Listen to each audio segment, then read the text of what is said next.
ఇకపై ఎవరొస్తారో ఎంతమంది వస్తారో తెలీదు. ఎంతమందిని తెచ్చుకుంటున్నాము నువ్వు చెప్పు, నా చెప్పు. మన ఆర్మీ ఎక్కడుంది? మేం కూడా ఒక ఆర్మీని తీసుకురావడానికి బయలుదేరాం.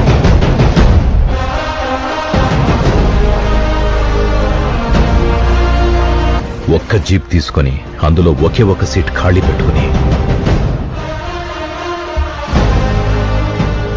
ఆ ఒక్క సీట్లో ఏ ఆర్మీ పడుతుందా అని నేను ఎదురు చూశాను.